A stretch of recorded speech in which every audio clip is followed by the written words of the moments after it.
can serve as a painful reminder of what's truly important in our lives. I'm William Shatner. Tonight, true stories of families that pulled together in their darkest moments on Rescue 911. We begin on December 13th, 1992 in Rogers, Arkansas, as Mike and Karen Hall and her 9-year-old son, Andrew, were looking forward to spending their first Christmas together since Mike and Karen's marriage the summer before. Now I lay me down to sleep. I pray over my soul to keep. I bless Mom and Dad and Andrew, that's me, and everyone else in the world. Every night when my mom and dad say my prayers with me, and then I say goodnight, and then they shut the door.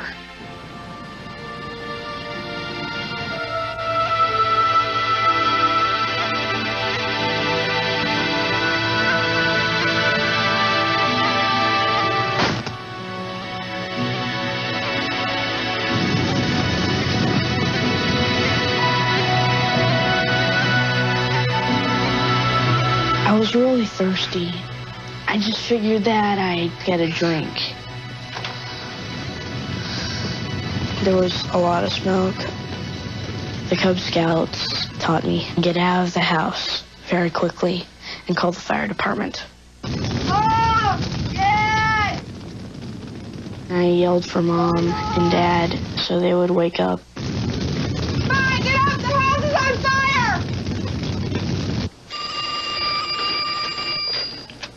Benton County 911. When the call for help came in, Rogers police officer Brian Walters happened to be in the dispatch center. Or Washington Street? It was only a couple of miles away from the police station. Okay. I thought if I could get there, I could contain the fire with my fire extinguisher until the fire department arrived. 104, 111, 112. We had a structure fire.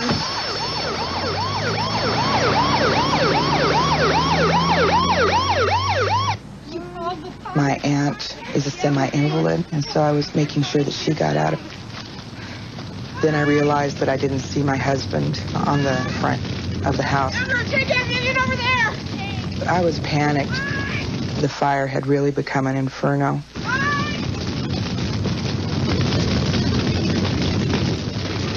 I was scared pretty much because I thought she might get trapped by the flames.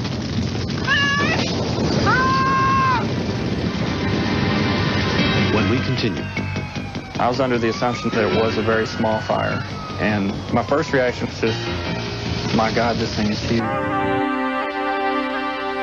When a fire broke out while the Hall family was sleeping, 9-year-old Andrew, his mother Karen, and her aunt managed to get out of the house. But when Karen realized her husband Mike was still inside, she made the mistake of running back into the burning building. The flames were coming out of the window. Take that baby across the street! I was thinking that my stepfather wouldn't make it out in time. Officer Walters arrived at the scene in less than 3 minutes. I was under the assumption that it was a very small fire, and my first reaction was just, my God, this thing is huge.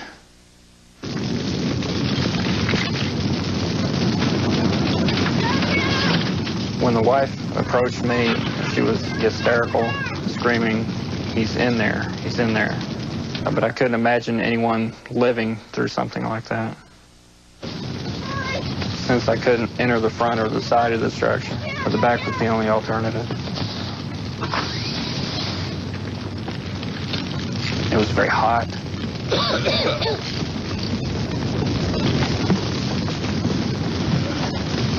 It was real hard to breathe. There was lots of black billowing smoke and heat, and that Mike was still in the house was very frightening to me.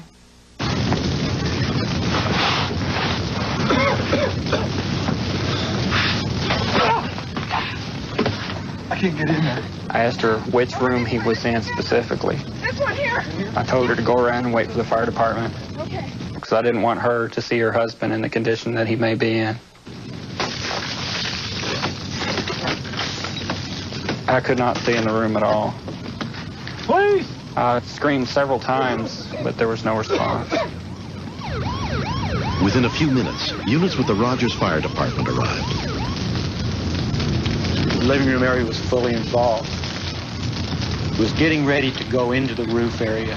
When it gets into there, the rest of the house can go real fast after that. Firefighter Billy Bell headed around to the bedroom window. Ronnie's in this one. Supposed to be in here. The flame had not made it back to the bedroom area, but there was enough heat and smoke that I knew it was getting close, so I knew there wasn't a lot of time.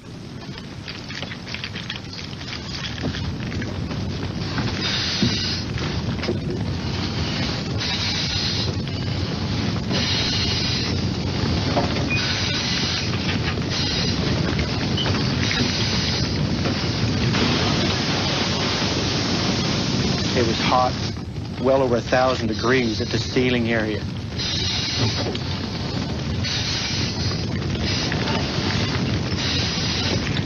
I honestly wouldn't have said that he was alive for sure at all. Found the body! Toward my voice, Bill!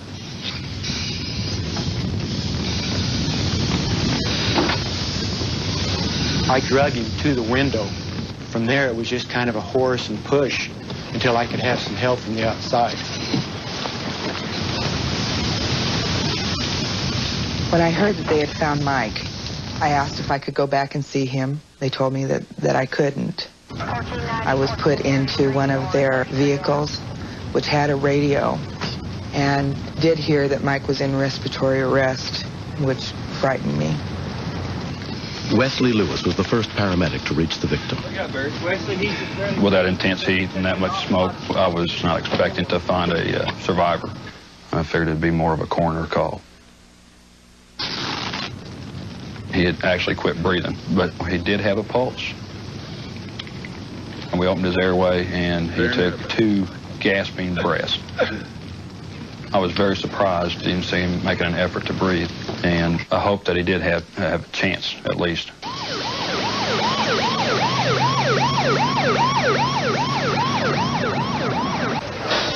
At St. Mary Rogers Memorial Hospital, emergency physician Lee Fincher took over Mike's care.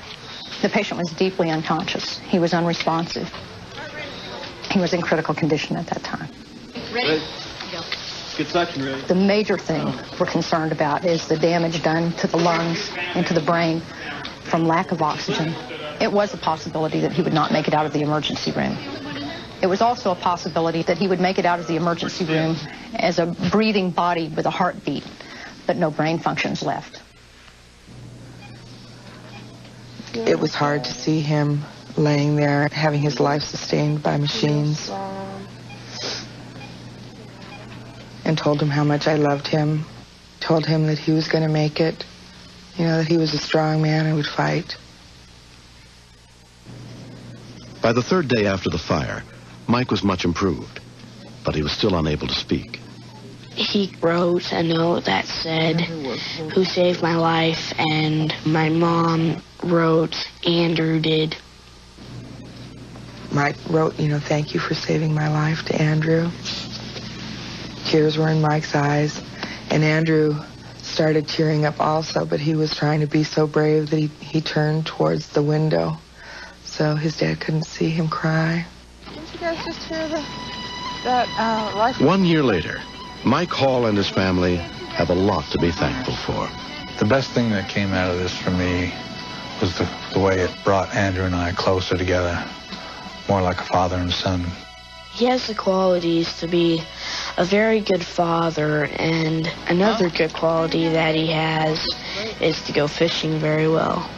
Well, honey, they'll have to be right up at the very top.